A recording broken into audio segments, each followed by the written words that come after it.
Salut! Bienvenue dans une nouvelle vidéo. Aujourd'hui, je vous propose un nouveau point lecture puisqu'on va parler de mes lectures d'octobre. Octobre, ça a été un mois un petit peu bizarre parce que donc, déjà je suis partie à New York jusqu'au premier jour d'octobre, comme vous l'avez peut-être vu. Si vous avez vu mon vlog, et puis j'en parle dans absolument toutes mes vidéos, donc faut que j'arrête. Mais donc je suis partie à New York et j'ai peu lu, j'ai vraiment peu lu là-bas, j'ai lu un livre et j'ai écouté un livre audio. Et quand je suis rentrée en France, bon, j'étais un peu fatiguée, j'ai lu quelques livres et je sais pas, enfin j'ai l'impression qu'il n'y a pas vraiment de cohérence dans les livres que j'ai lus. Je sais que j'ai des lectures très variées, très éclectiques, c'est d'ailleurs bon, c'est ce que j'aime. Et je suis assez contente à chaque fois de présenter des livres assez différents, mais là j'avoue qu'il y a vraiment des lectures très très différentes. Voilà, on va voir, je vais vous présenter tout ce que j'ai lu en octobre, je vais vous donner mon avis comme d'habitude, et on va commencer tout de suite avec ma première lecture. Ma première lecture, c'est Cyrano de Bergerac d'Edmond Rostand, qui est une pièce du 19e siècle, de la toute fin du 19e siècle, puisqu'elle a été représentée pour la première fois en 1897. Alors je triche un peu, parce que je pense que j'ai fini Cyrano de Bergerac fin septembre, et pas en octobre. Mais j'avais vraiment envie de vous en parler. Je vais pas refaire référence à mon vlog, mais j'en parle dedans. En fait, mi-septembre, enfin le 18 ou le 17 septembre, enfin je me rappelle parce que c'était la première, on est allé voir au théâtre avec mon copain Cyrano de Bergerac au théâtre du Montparnasse. Pourquoi est-ce qu'on est allé voir cette pièce? Déjà parce que bon, je trouve que c'est une chouette pièce, Cyrano de Bergerac, même si je l'avais jamais lue et je l'avais jamais vue représentée. Enfin, je connais la pièce, j'ai déjà lu des extraits, j'avais déjà lu une autre pièce d'Edmond Rostand qui s'appelait La Princesse Lointaine. Voilà, bon, des fois je découvre des auteurs par des pièces complètement improbables.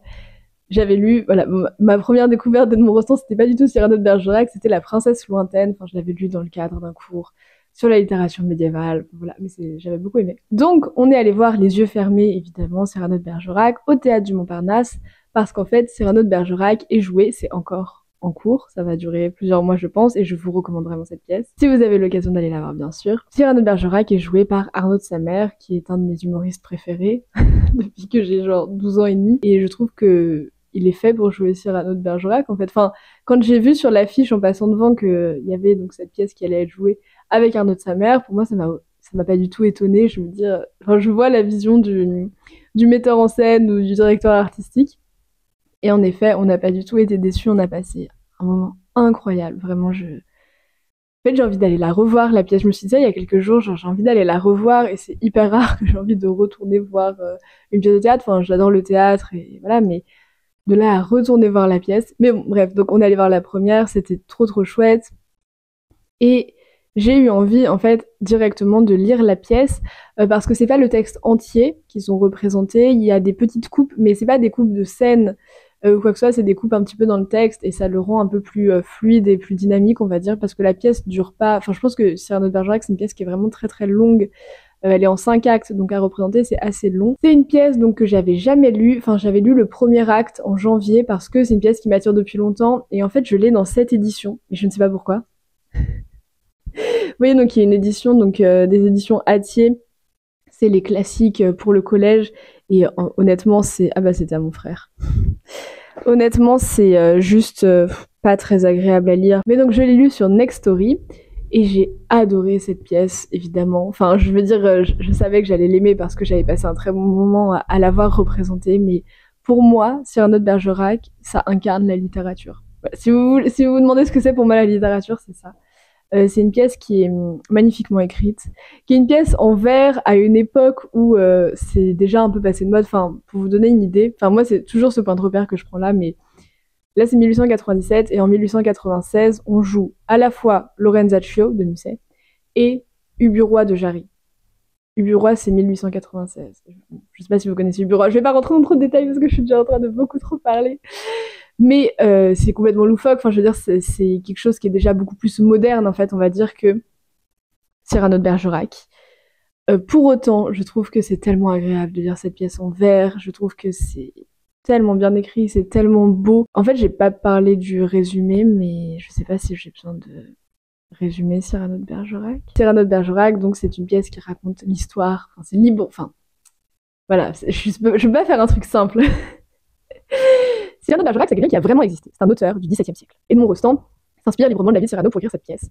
Cyrano, c'est un homme qui est laid, qui est qualifié de laid, qui a un très grand nez, et qui est amoureux de sa cousine Roxane, à laquelle il refuse de déclarer sa flamme, on va dire, parce qu'il est persuadé qu'il sera rejeté par elle. Mais il est fou amoureux d'elle, et elle tombe amoureuse d'un soldat qui intègre la compagnie de Cyrano. Donc elle demande à Cyrano de protéger Christian. Christian, quant à lui, est donc très bel homme, très beau, mais il manque tout à fait d'esprit et n'arrive pas à séduire les femmes. Il perd tous ses moyens dès qu'il doit parler à une femme, il n'a pas d'esprit. Là où Cyrano manie les mots brillamment, que ce soit dans les duels, dans les joutes verbales ou pour le discours amoureux. Donc il va demander à Christian s'il peut être sa voix, s'il peut être son esprit, et Christian lui sera le corps. Et donc Cyrano fait apprendre à Christian des textes qu'il va réciter à Roxane, il écrit ses lettres pour Roxane, et il y a cette fameuse scène où Christian pense qu'il peut tout à fait maintenant se débrouiller sans Cyrano, sauf qu'il n'arrive pas du tout à parler à Roxane, elle est très déçue, et donc pour rattraper le coup, Cyrano va en direct dicter à Christian, qui est sous le balcon de Roxane, ce qu'il doit lui dire, et il va même finir par prendre sa place, parce que ça devient trop compliqué en fait de répéter comme ça, il met trop longtemps, et donc il s'adresse à Roxane, à la femme qu'il aime, sous le manteau de Christian, et c'est magnifique. Voilà, ça c'est qu'une partie de la pièce, mais voilà, après ils partent à la guerre. C'est une pièce qui est à la fois super drôle, franchement, enfin, après moi je suis très bon public, mais je trouve ça hyper drôle, Cyrano de Bergerac. Mais en même temps, on rit et on pleure, quoi. Et pour moi, ressentir tant d'émotions, enfin, c'est pour ça que je lis. C'est pour ressentir des émotions, pour lire quelque chose de beau aussi. Et tout ça, c'est réuni dans cette pièce. Enfin, c'est juste magnifique. Et puis cette dernière scène où Roxane se rend compte que toutes ces années, c'était Cyrano qui était l'esprit de Christian, on va dire. Et que c'était lui qui lui écrivait toutes les lettres de la part de Christian depuis le front où ils étaient envoyés. Enfin, elle se rend compte que c'est lui parce que Cristiano va... Cristiano. Parce que Cyrano va lire la dernière lettre que Christian a envoyée à Roxane. Il va mourir, il le sait, mais Roxane ne le sait pas. Donc il lit la lettre et il continue à lire alors que la nuit est tombée. Et d'un coup, elle lui dit « Mais comment pouvez-vous lire encore? On ne voit plus rien. » Et en fait, il la récite par cœur. Je trouve ça trop beau. Enfin, c'est trop fort. Et Roxane a ce cri de douleur parce qu'elle dit je n'aimais qu'un être et je le perds 2 fois. Bon, voilà, si vous n'avez pas encore lu Cyrano de Bergerac, lisez Cyrano de Bergerac. Allez voir une représentation de Cyrano de Bergerac, que ce soit au théâtre ou sur Internet. Je pense qu'il y a plein de captations. C'est magnifique. C'est une de mes pièces préférées. Bon, je l'ai dans cette malheureuse édition classique collège, mais je me suis dit que si je trouvais une belle édition de Cyrano de Bergerac, je l'achèterais. Vous savez que j'achète pas énormément de livres, mais là je l'achèterais parce que cette pièce a vraiment une grande valeur pour moi maintenant. Ouais, c'est un de mes textes préférés en fait, tout simplement, de tous les temps. Donc le mois a commencé, ou plutôt le mois de septembre a fini très fort sur cette pièce magistrale d'Edmond Rostand. Et ensuite j'ai lu Aurélia de Nerval. Donc ça c'était ma lecture, enfin c'est la lecture que j'ai emmenée quand je suis partie à New York parce que je pensais que j'allais acheter des livres. Puis j'ai Nextory, donc j'ai pu lire sur mon téléphone. Ça a été le cas pour Cyrano. Donc j'ai juste emmené un tout petit livre. Honnêtement, je me suis demandé ce que je pouvais emmener de petit. Et donc j'ai cette édition d'Aurélia dans les éditions des Mille et une nuits. Et en plus, je trouvais que ça avait un côté un peu automnal. Je sais pas pourquoi. Aurélia, c'est un texte qui a été publié en 1855, l'année de la mort de Nerval.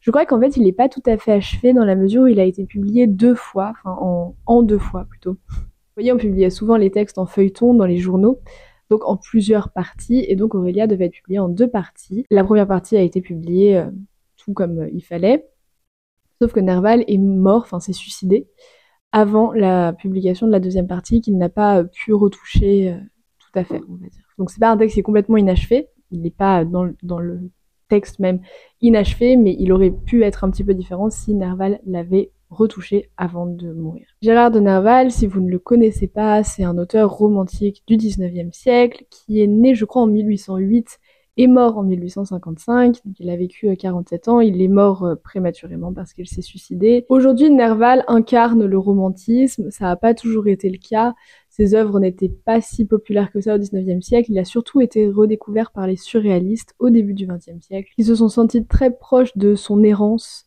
Et puis évidemment, Nerval, c'est quelqu'un qui met en avant les rêves, et le sous-titre d'Aurélia, c'est « Où le rêve et la vie ». Nerval explore les rêves, explore la folie, explore les visions, et ça, évidemment, ce sont des thèmes surréalistes, ce sont des thèmes chers aux surréalistes, c'est ce qu'ils veulent faire, hein, réhabiliter les rêves, réhabiliter le monde des rêves, cette seconde vie, Et ce sont les termes de Nerval dans ce texte, le rêve comme une seconde vie, et il veut explorer cette seconde vie. Voilà pour cette présentation très rapide de Nerval, d'Aurélia et un petit peu des enjeux autour de l'œuvre. Aurélia, c'est donc un texte qui est très court, vous le voyez, et je sais pas trop quoi en penser, honnêtement. Donc dans ce texte, comme je vous le disais, Nerval explore les rêves, mais il explore, en fait c'est assez trouble, parce qu'il part à l'aventure des rêves, mais on est très vite conscient que c'est pas simplement des rêves, c'est plutôt des visions. Et qu'il veut, comme il le dit, explorer. Il y a vraiment une volonté de rendre compte, hein, une volonté analytique, il y a une espèce de réflexion, une prise de recul sur ce qu'il a vécu. Et donc il veut rendre compte de ce qu'il appelle une longue maladie dont son esprit a souffert, donc une espèce de forme de maladie de l'esprit. Mais il dit aussi, même si je ne me suis jamais senti aussi bien portant. Donc, comme si cette maladie, c'était quelque chose qu'on caractérisait comme tel de l'extérieur, sans pour autant que lui, le porteur de cette maladie, la vive comme telle. Donc il veut explorer cette maladie, qui sont en fait les visions, les hallucinations desquelles il souffre à 2 reprises dans sa vie. C'est un texte qui est très beau, qui est très poétique, qui est très bien écrit.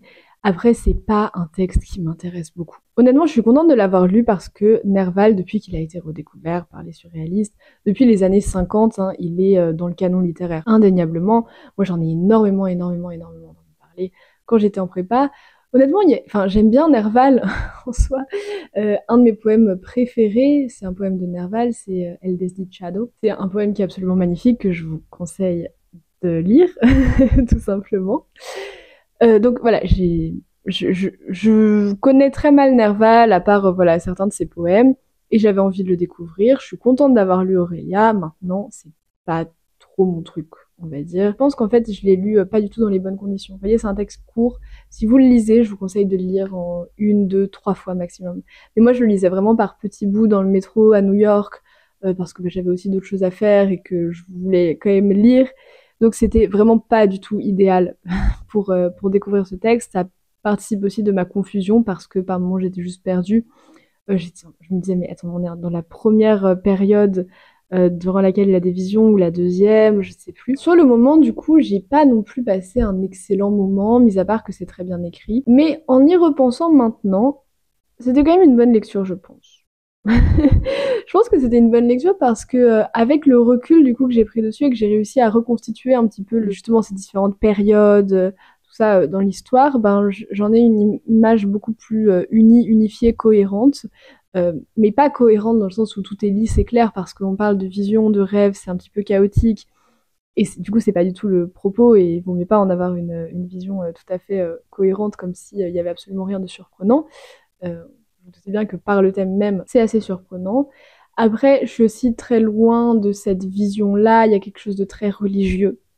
Voilà, donc c'est évidemment onirique par le sujet même, hein, parce que ça traite des rêves, mais il y a aussi une grande dimension ésotérique et religieuse. En fait, Nerval, mais alors, dans la postface, la personne qui a rédigé la postface a une très belle formule. La postface s'appelle L'errance ou la vie. Mais c'est très intéressant parce que la vie de Nerval est assez intéressante parce que c'est un grand voyageur. C'est quelqu'un qui a subi une forme de folie, c'est un sujet qui me passionne absolument. Hein. La folie, d'autant plus la folie de l'artiste, parce que c'était le sujet d'un de mes travaux de recherche. Il a donc des visions, des hallucinations assez tard dans sa vie, hein, quand il a 30 ans passés. Enfin, je veux dire, c'est pas tard dans une vie, mais il est mort à 45 ans encore une fois, donc voilà. Alors que je pensais que Nerval avait vécu des épisodes de folie beaucoup plus jeune. Mais donc Chloé Radiguet nous dit « Mais il y ajoute une part de ses rêves, des mythes anciens, une symbolique religieuse, et de l'ensemble naît un monde imaginaire. » Donc voilà, il y a des mythes anciens, il y a une symbolique religieuse qui se mêle et qui est vraiment pas du tout mon truc. Qui est intéressant en fait, enfin je veux dire, voilà, c'est que c'est intéressant, c'est qu'avec du recul, je me dis c'est... Théoriquement, si je le conscientise, que je l'intellectualise, c'est intéressant, mais sur le moment, ça me fait pas passer un moment extraordinaire, on va dire, de lire ça. C'est aussi un témoignage d'une certaine période, parce que donc ce texte, Aurélia, est très largement autobiographique, mais ce qu'il y a de très très très intéressant pour le coup, c'est que en fait, la frontière est très fine. On sait pas en fait si c'est de la fiction, une autobiographie, d'autant plus qu'en fait, à la fin, le narrateur qui est Nerval ou pas, est sauvé. Il y a un salut, il y a une rédemption à la fin, il y a le bonheur. voilà, malheureusement, c'est pas du tout ce qui s'est passé pour Nerval. Il s'est suicidé, enfin, je veux dire, avant même la fin de la publication de l'ouvrage. Donc, il n'a pas connu ce salut-là, ce qui crée une espèce de rupture très franche, en fait. Avec ça, on se dit, ah oui, mais qui était-ce, en fait? Qu'est-ce qu'on nous raconte? Parce qu'on a une personnalité très forte d'un narrateur qu'on sent être Nerval, et pourtant, il y a cette fracture qui crée quelque chose de très intéressant. Aussi, donc, Chloé Radiguet, enfin, sa postface fait 3 pages, mais elle donne des clés de lecture très intéressantes parce que elle montre que, enfin, elle dit que s'il a été peu connu, reconnu au XIXe siècle, c'est que du romantisme, il ne partageait que la pureté du style, elle dit, et qu'en fait, c'est ça qui est très intéressant, il se refuse à construire ses œuvres comme des œuvres romantiques qui souvent portent le nom d'un personnage et tournent autour de ce personnage. Là, vous voyez, Aurélia porte le nom d'Aurélia. Mais on ne sait pas qui est Aurélia. En fait, Aurélia est un prétexte, c'est une femme que le narrateur a aimée, il a déifiée, une femme qui est morte, et en fait il culpabilise. Il a l'impression d'un inachevé et d'une faute qu'il aurait commise envers cette personne qu'il ne pourra plus jamais réparer. Donc on sait cela d'Aurélia, mais on ne sait rien d'autre, et elle est un prétexte pour explorer les rêves, les visions, puis la folie dans laquelle doucement sombre le personnage, puis s'en remet finalement. C'est très intéressant ce truc de la guérison aussi. Mais donc, Nerval refuse de intituler un livre Aurélia et de explorer les sentiments d'Aurélia. Non, vraiment, tout est centré sur lui, sur le narrateur. Je comprends que c'est une œuvre qui est très riche.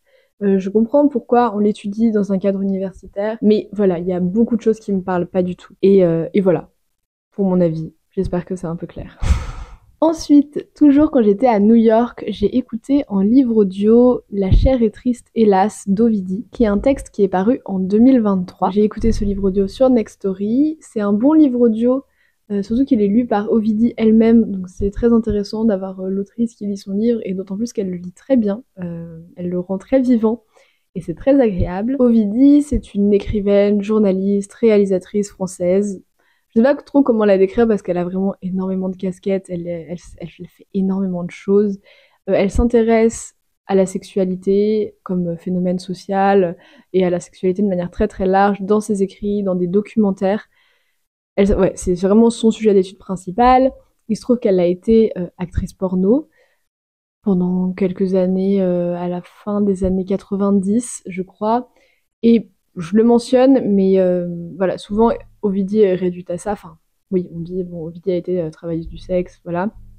Et elle-même, dans ce texte, qui est La chair est triste, hélas, revient sur ça et montre qu'elle elle en a juste marre, en fait, d'être réduite à ça, parce que c'est 3 ans de sa vie, et elle a écrit des tonnes de livres, elle a fait des tonnes de documentaires. Mais bon, elle est souvent réduite à ça, j'essaye de pas le faire ici, donc voilà. Mais c'est aussi important parce que c'est un point de vue situé, et elle a un point de vue qui est enrichi par certaines expériences voilà, de la sexualité et de la pornographie. Et voilà. Dans La chair est triste, hélas, elle raconte comment elle en est venue à arrêter d'avoir toute relation sexuelle avec des hommes, qu'elle fait ce qu'elle appelle une grève du sexe, et une grève en fait de la sexualité dans un cadre hétérosexuel. J'avais entendu parler de ce texte, c'est un des textes je crois que c'est le texte qui a ouvert la collection Fauteuse de troubles chez Julliard, donc la collection féministe de Julliard qui est dirigée par Vanessa Springora. Donc j'avais entendu parler de ce texte, il est sorti en 2023, c'était quand même assez récent, et j'ai vu qu'il était en livre audio, donc je l'ai écouté. Je sais pas si je l'aurais lu, enfin peut-être, je pense qu'il est pas très très long en plus, mais voilà, en livre audio c'était bien parce que je trouve que ça se prête bien à l'écoute dans le sens où ça a presque un format podcast. Je sais pas comment dire, mais ça, c'est un biais de perception de l'œuvre sur lequel on peut revenir. En tout cas, c'était ma première perception parce que je me disais ce qui est important, c'est le contenu, c'est ce qui est dit, c'est pas tant le style. Parfois, j'ai un peu du mal à lire des livres audio parce que je m'intéresse beaucoup au style et que j'ai pas l'occasion de le faire en audio comme je le fais quand je lis un livre. Pas tant par le médium qui serait donc la voix ou le papier, mais parce qu'en fait, quand je lis, je relis beaucoup. Moi, il faut que je lise vraiment chaque mot. Je sais qu'à chaque fois, on me prend pour une folle quand je dis ça, mais moi, vraiment, pour avoir l'impression de lire bien un texte, il faut que je lise chaque mot, quoi. Et dès que je comprends pas une phrase, je la relis jusqu'à ce que je comprenne. Et quand on écoute quelque chose, on peut pas faire ça, tout simplement. Voilà. Donc je me suis dit, c'est surtout le contenu qui importe, donc c'est très bien, et ça fait, oui, un petit peu format podcast, surtout que c'est un peu comme si Ovidie se confiait directement, enfin voilà, je trouve que c'était très propice. En livre audio, je pense qu'il dure 1h30, et honnêtement, c'est très très très intéressant, mais c'est très dur à écouter. C'est un texte qui est très intime, c'est un texte qui ne veut pas être un manifeste. On lui a reproché, je crois, un petit peu son manque de radicalisme. Mais moi, j'ai trouvé que c'était assez radical, ce geste d'une femme qui juste va dire, moi, j'ai arrêté d'avoir des relations avec des hommes. Et voilà pourquoi, et c'est pas un manifeste, mais c'est juste un témoignage. Et j'ai trouvé que c'était très très fort. Je suis d'accord avec ce qu'elle dit. Compliqué de rentrer dans ce débat-là maintenant, et comme ça, enfin, c'est pas comme ça que je le ferais si je le faisais. Mais voilà, elle a cette grève du sexe qui est une grève de la simulation et qui est arrêter de se plier aux exigences des hommes et au regard des hommes, arrêter d'être uniquement un objet du désir masculin parce que c'est ce à quoi sont réduites les femmes dans la société patriarcale, arrêter de passer des heures à se faire belle selon des codes de beauté qui sont imposés aux femmes, arrêter de faire semblant, arrêter d'avoir mal, pour rien, enfin, voilà, pour ce qui est rien finalement. C'est des choses dont je suis consciente et ça me fait toujours du mal en fait de les reconscientiser parce que ça arrive très souvent malheureusement de devoir repenser à ça, dire ça de nouveau et c'est toujours très douloureux de voir encore à quel point il y a des injustices entre les hommes et les femmes qui sont liées à l'objectivation des femmes et à la réification des femmes, le fait qu'elles soient pliées un corps, et que en fait, l'égalité entre les hommes et les femmes, c'est pas qu'une question d'égalité salariale. Il y a vraiment fondamentalement quelque chose qui ne fonctionne pas dans ce système et qui oppresse les femmes en fait. Donc bref, j'arrête, mais du coup voilà, c'est quelque chose qui est très lourd à écouter, d'autant que voilà, elle va explorer vraiment diverses choses. Moi, je regrettais juste qu'on nous sépare pas en chapitres l'audio, parce que moi, c'est quelque chose qui m'aide beaucoup à penser la construction du texte, et j'ai besoin de comprendre la construction d'un texte. J'ai besoin qu'un texte soit construit et bien construit pour en retenir des idées claires. Mais voilà, elle explore énormément de choses, elle va définir au fur et à mesure ce que c'est les relations sexuelles, ce que c'est qu'arrêter d'en avoir. Je trouve que c'est un texte qui est très clairvoyant. C'est un cri de désespoir, mais de révolte aussi. Voilà, après, je suis pas d'accord du tout avec tout ce que Ovidie dit, notamment sur sa vision de l'amour, mais je pense que... Enfin, elle-même dit qu'elle ne connaît... Enfin, qu'elle n'arrive toujours pas à comprendre ce qu'est l'amour, et je pense qu'il y a quelque chose du mythe de la passion qui est très très fort chez elle, enfin, qui inconsciemment continue à jouer un rôle qui pose problème. Mais voilà, si je commence à parler de tout ce qui est expliqué dans ce livre, vraiment la vidéo va durer 1h30. C'est un livre qui est riche, je pense que chacun doit se faire son avis. Je pense que de toute manière, le propre des témoignages, c'est que ça résonne en nous ou pas. Moi, il y a des choses qui ont résonné en moi, d'autres non. Mais je trouve qu'il y a certaines critiques qui ont été faites à ce livre qui sont injustes et enfin juste ça résonne pas en vous, et d'accord, et souvent d'ailleurs ce sont des hommes. Donc voilà, oui, c'est une vision trop binaire du monde. Moi je pense qu'il y a beaucoup de vrai dans ce que dit Ovidie. C'est malheureux, mais c'est vrai, et il faut commencer à le voir. Après, il y a quelque chose qu'il faut aussi souligner, c'est que bon, Ovidie, elle a 40 ans passés, c'est une autre génération, c'est pas ma génération. Les hommes ne se comportent pas de la même manière en fonction de ces générations-là. Il y a beaucoup de progrès, si je peux utiliser ce terme. Beaucoup de choses qu'elle décrit qui sont des choses qu'on ne rencontre plus ou alors qui ne sont plus tolérées. Beaucoup d'autres choses qui sont encore tolérées, qui passent encore. Mais après, tout dépend dans quel milieu au pluriel et quel cercle au pluriel on évolue. Voilà, je pense qu'il y a des endroits plus ou moins privilégiés par rapport à ça. Mais évidemment que tout change et que certaines choses qu'elle écrivent peuvent paraître caricaturales, je l'entends, mais c'est pas du tout caricatural, c'est la réalité de certaines femmes de cette génération-là qui ont vécu avec des hommes de cette génération-là qui étaient beaucoup moins éveillés à certains enjeux et juste à certains éléments de respect fondamentaux que maintenant. Donc voilà, je pense qu'il y a quelque chose qui peut apparaître un peu daté, mais qui n'est pas daté parce que c'est juste la réalité de certaines personnes et ça a été une réalité. Voilà ce que j'en pense. Je vous invite à le découvrir si c'est quelque chose qui vous intéresse, mais ce ne sera pas un essai théorique. Très curieuse de savoir ce que vous avez pensé de ce texte. Moi, je suis très contente d'avoir pu l'écouter en livre audio.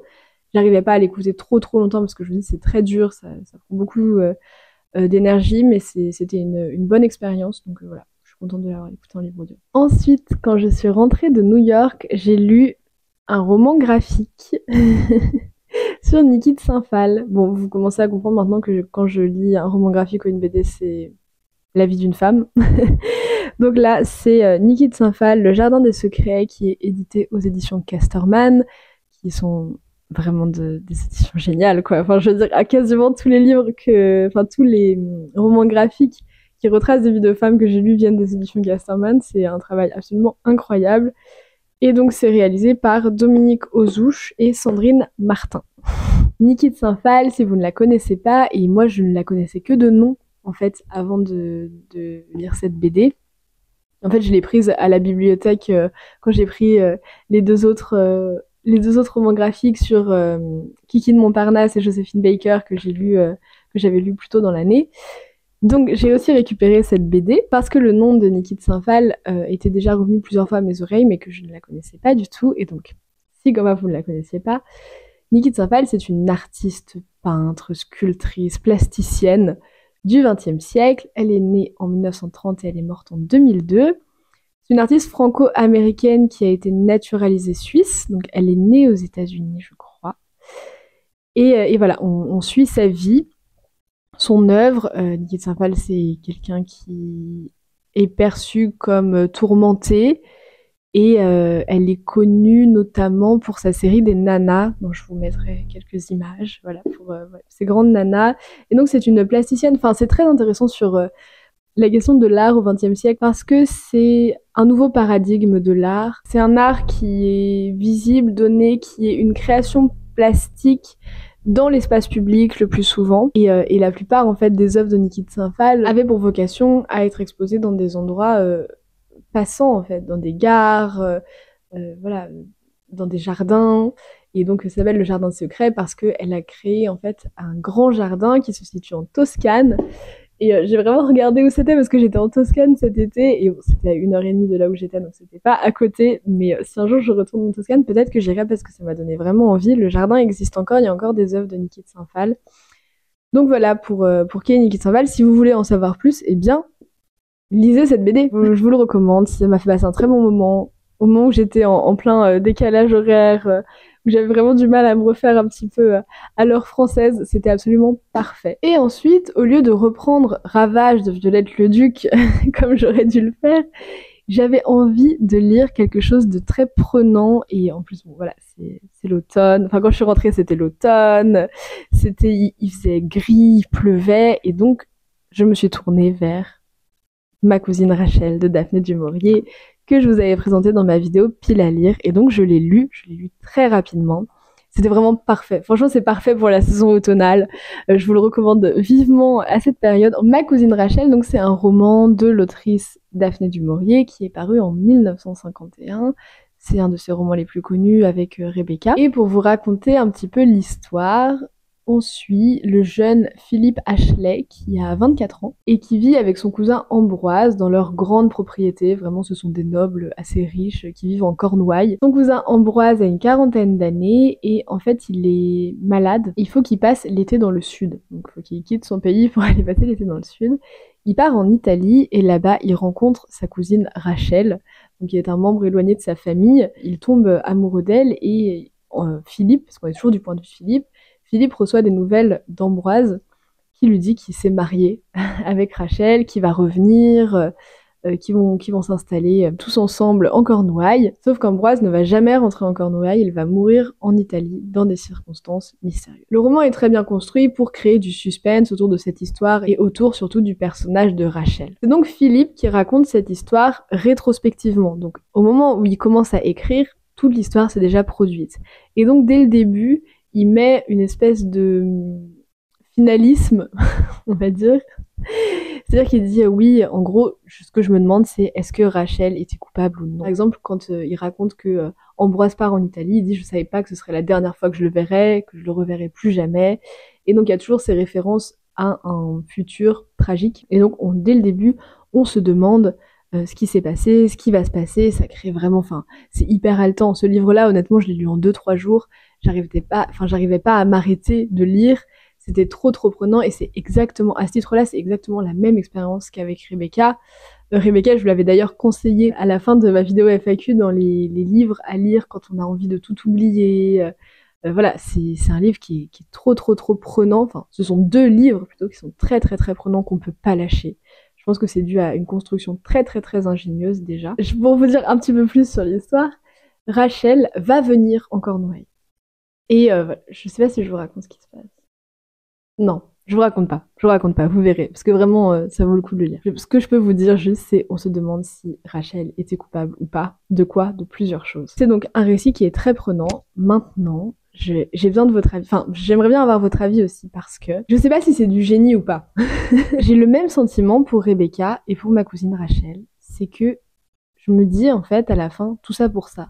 Ou plutôt, ah, c'était que ça. Enfin, je trouve que dans Rebecca, si vous l'avez lu, à la fin, franchement, nous, on nous montre le chou autour d'une femme hyper mystérieuse. Et en fait, à la fin, c'est quand même assez... Ok, d'accord, c'était que ça. On aurait pu nous le dire direct. Et là, c'est pareil. C'est un petit peu, c'est que ça. Surtout que je suis... Enfin, ça m'a un peu gênée pendant ma lecture, on va dire. Ça m'a gênée ce qui se dessinait. Que je pressentais un petit peu ce que c'était que le problème, et en tout cas le mystère autour de Rachel, et je trouve ça un peu misogyne, comme... Mais en fait, j'ai pas envie de vous dire ce que c'est, donc je dis pour les personnes qui l'ont lu, je sais pas ce que vous en pensez. En fait, c'est un livre qui est déjà rempli de misogynie, pas de la part de l'autrice, je ne pense pas, ça m'étonnerait même, mais des personnages, parce qu'on est du point de vue d'un personnage masculin, et qu'il y a beaucoup de personnages masculins, et honnêtement, c'est rare que la misogynie soit si forte qu'elle me donne envie d'arrêter une lecture, parce que je tombe rarement sur des textes très misogyne, parce que je choisis mes lectures quand même.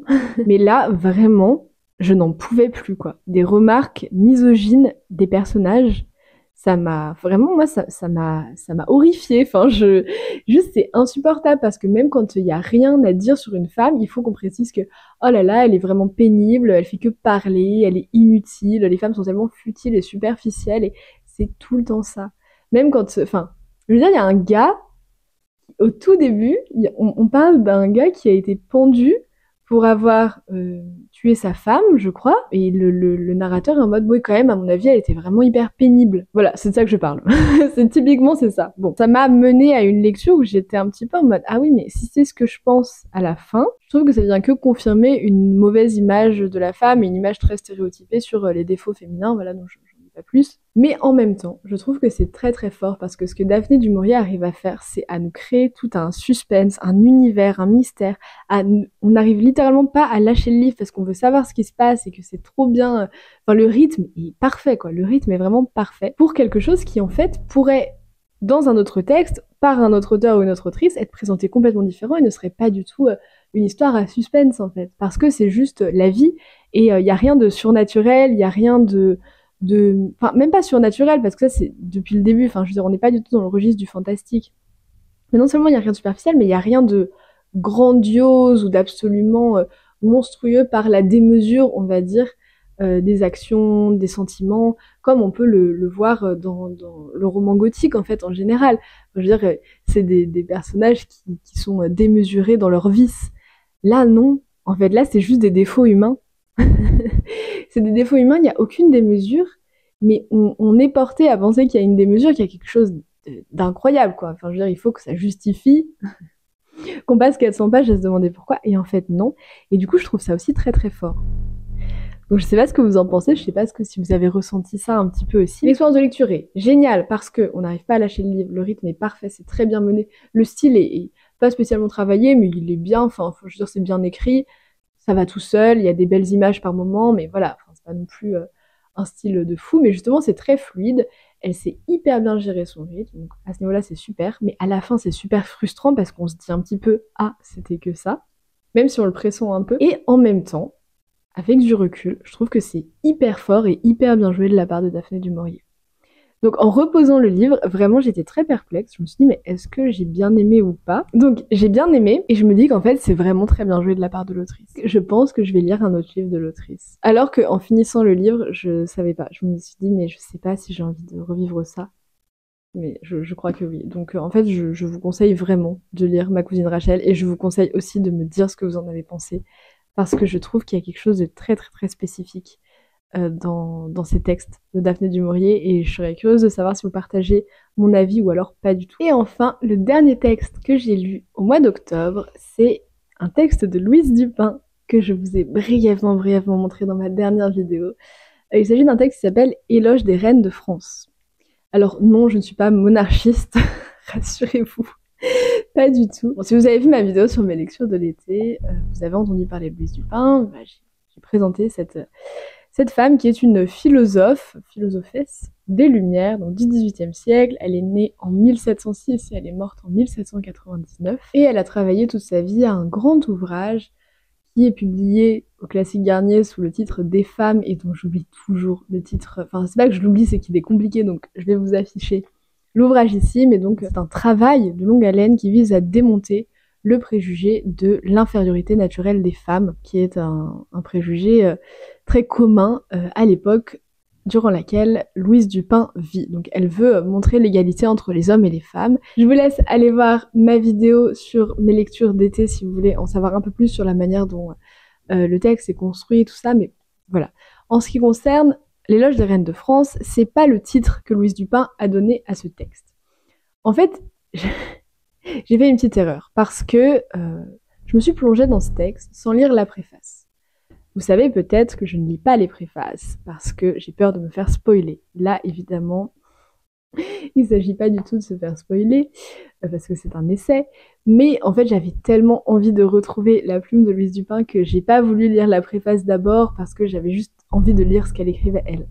Une préface qui est toujours rédigée par Frédéric Marty, donc qui est l'éditeur scientifique de l'œuvre de Louise Dupin, qui a contribué à retrouver notamment ce manuscrit-ci et les autres manuscrits qui sont désormais publiés grâce à lui aux éditions donc Payot pour le petit ouvrage des femmes que je vous ai présenté et Classique Garnier pour le gros ouvrage que je compte lire bientôt, prochainement. Donc voilà. Je n'ai pas lu la préface et c'est pour ça que j'ai été un petit peu perplexe devant ce texte qui a une forme très étrange. Est-ce que je peux vous trouver une page qui en témoigne? Ouais, enfin c'est comme ça quoi. C'est-à-dire que c'est une liste des reines de France et des rois de France. Et donc, c'était un petit peu étonnant. Mais bon, j'ai quand même passé un bon moment, j'ai appris plein de choses sur les rois et les reines de France. Ça commence avec le règne de Louis VI qui a régné au XIIe siècle. Et ça va jusqu'à François Ier. François Ier, c'est donc XVIe siècle, 1515-1547 pour ses dates de règne. Donc, on couvre quand même 400 ans, et en fait la fin a été perdue, même si ils ont retrouvé, donc mis dans ce texte, un passage sur Catherine de Médicis, Marie de Médicis et Anne d'Autriche. En fait, ce texte ne s'intitule pas en lui-même Éloge des reines de France, c'est le titre qui a été donné là à ce livre, pas au texte de Louise Dupin, et le texte de Louise Dupin s'intitule Extrait de l'histoire de France, et pour le titre entier, Extrait de l'histoire de France de Mézeray. Qui est un petit peu compliqué. Et donc, quand j'ai lu la préface de Frédéric Marty, tout s'est éclairé.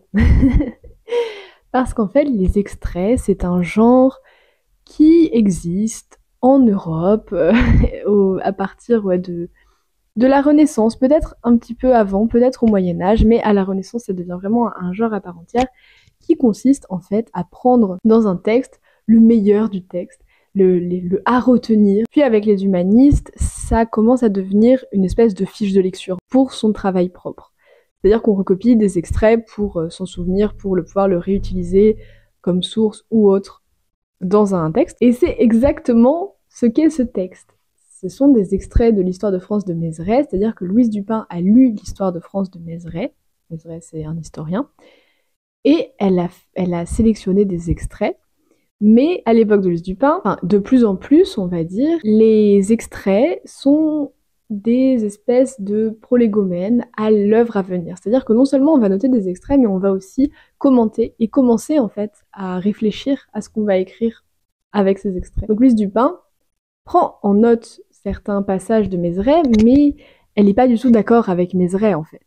Et du coup, elle commente elle-même, elle écrit de longs éléments sur telle reine de France, et elle va commenter, elle va commencer à écrire ce qu'elle va en dire dans son ouvrage des femmes. En fait, ça c'est un travail préliminaire pour pouvoir écrire ce chapitre consacré à l'histoire dans des femmes. Louise Dupin se défie de l'histoire et des historiens qui peignent toujours les femmes sous leur plus mauvais jour, qui refusent en fait de leur accorder un quelconque mérite et qui les peignent comme des vilaines sorcières, on va dire, le plus souvent. Donc ce que Louise Dupin cherche à faire, c'est à retracer une autre histoire du pouvoir royal, une autre histoire de la royauté, en redonnant leur place à des femmes, en montrant qu'elles ont exercé, qu'elles ont été à la tête d'armée, qu'elles ont souvent régné parce qu'il y avait la régence notamment. Donc elle retrace cette histoire du pouvoir royal avec des femmes fortes qui ont régné et qui par ailleurs ne sont pas des monstres en fait. Et il y a certaines femmes qui sont des monstres, et elle écrit à propos de Catherine de Médicis, dont elle commence par dire qu'elle n'est pas le monstre, enfin, qu'elle n'a pas tous les défauts dont on l'a affublée, mais que, elle écrit, la seule Saint-Barthélemy suffit à la classer parmi les rois et les reines méchantes. Voilà, avec la force que contient ce mot, qui fait un peu plus puéril maintenant. Voilà, mais à l'époque. Donc elle fait partie des méchants parce qu'il y a eu la Saint-Barthélemy. Donc elle veut pas du tout occulter les mauvaises actions des femmes, elle veut juste les remettre à leur place et les remettre un petit peu comme les hommes, dans une posture où on peut les juger, mais pas parce qu'elles sont des femmes et pas parce que voilà, elles ont forcément fait des choses horribles ou qu'elles sont absolument incapables de régner, de gouverner, de diriger une armée. Mais voilà, parce que ce sont des figures publiques et qu'elles ont fait des bonnes choses et des mauvaises choses et qu'on peut essayer de les juger un peu plus objectivement. Donc ce texte est très particulier, honnêtement je vous le recommande pas forcément. Moi je commence à m'intéresser à toute l'œuvre de Louise Dupin, donc c'est pour ça que ça m'intéresse beaucoup et ça m'a fait plaisir de lire ce texte. Après voilà, c'est pas du tout essentiel. Enfin, c'est un texte qui est très particulier parce que c'est vraiment juste une longue liste de femmes, enfin de reines et de rois de France où on nous explique ce que ces reines ont fait et c'est hyper intéressant. Après voilà, il y a des limites à ce qu'on peut retenir de ça parce que c'est très très dense, hein. Il y a énormément d'informations. Il faut se repenser toute la chronologie de l'histoire de France, qui est pas forcément toujours facile à faire. Voilà, c'est un texte qui est très particulier, mais qui témoigne voilà de cette volonté d'écrire une autre histoire du pouvoir royal, de redonner sa place à des femmes, qui est donc une partie très importante de l'œuvre de Louise Dupin. Mais vous voyez tout ce travail dont on n'a encore qu'une seule partie, hein, je veux dire, elle avait retracé vraiment toute l'histoire jusque à son époque, donc il nous manque quelques feuillets. Tout ça, ça sert à écrire quelques pages dans son livre des femmes, donc il faut voir hein, le travail colossal qu'il y a derrière cet ouvrage, dont je vous parlerai plutôt quand je l'aurai lu. Je suis vraiment trop contente d'avoir lu un autre texte de Louise Dupin, j'ai trop hâte d'en lire d'autres, donc voilà, pour l'éloge des reines de France. Voilà, c'est tout pour les livres que j'ai lus ce mois-ci. Je peux vous présenter mes lectures en cours parce qu'il y en a 2, ce qui n'arrive pas très souvent. Enfin, en fait, j'ai commencé même plein de textes en octobre, je sais pas pourquoi. Et donc, je suis en train de lire 2 textes. Il y a d'abord Babichka de Božena Němcová, donc que je vous ai présenté dans ma pile à lire d'automne. J'ai lu un peu plus de la moitié. C'est une autrice tchèque et je l'ai commencé juste après avoir lu Ma cousine Rachel, mais c'est pas du tout le même rythme. Justement, Babichka, c'est un texte qui est très très lent, enfin qui se veut lent. On vit donc avec cette grand-mère et sa famille dans leur vallée de Bohême et on voit passer les saisons. Il y a quelque chose du conte. On nous raconte plein d'histoires des personnes du village, des personnes qui sont mentionnées en fait par chapitre, par moment où on va creuser l'histoire de telle ou telle personne. Et puis sinon c'est juste la vie dans cette campagne avec ses coutumes. Là. Et c'est très lent donc ça se lit un peu plus lentement, mais j'aime beaucoup et j'ai hâte de vous en parler un peu plus. Et puis je lis Ravage de Violette Leduc. Je m'y suis remise, mais bon. J'ai beaucoup de choses à dire sur Ravage de Violette Leduc. D'ailleurs, proposition, je lis en lecture commune avec une amie et on va se faire un petit point sur nos lectures évidemment. Je me demandais si ça vous intéressait et vraiment, si ça vous intéresse, dites-le moi dans les commentaires, comme ça je le saurai, qu'on vous fasse une vidéo toutes les deux pour dire ce qu'on a pensé de Ravage. Donc ce serait un format où c'est pas juste moi qui parle et qui donne mon avis, mais ce serait un petit peu plus interactif parce qu'il y aurait aussi du coup mon ami. C'est vrai que c'est un format qui passe un peu mieux en podcast, je pense, qu'en vidéo, je sais pas. C'est cette espèce d'échange, mais je trouve que c'est toujours très enrichissant d'avoir plusieurs personnes qui parlent. Et puis dans ma toute première vidéo sur la chaîne, je vous avais dit que j'aimerais bien faire des vidéos avec d'autres personnes, que ce soit pas toujours que moi face à la caméra. Et c'est vrai que c'est assez compliqué, enfin c'est une logistique quand même. Il faut pouvoir mettre ça en place et au début tout le monde est un petit peu mal à l'aise donc voilà. Donc c'est pas forcément évident et c'est pour ça que je l'ai toujours pas fait, mais je pense encore à le faire et j'ai encore envie de le faire. Donc dites-moi si ça vous intéresserait de voir une vidéo où mon ami et moi on vous fait un petit point sur ce qu'on a pensé de Ravage. Et puis enfin il y a énormément de choses à dire. Enfin si vous l'avez lu, je pense que vous le savez. Voilà, donc c'est tout et j'essaye d'avancer. C'est un texte qui est hyper exigeant, honnêtement, et j'ai du mal à le lire. Donc vraiment, j'en suis au stade où je me dis il faut que je lise 20 pages par jour. Donc je lis 20 pages par jour de Ravage.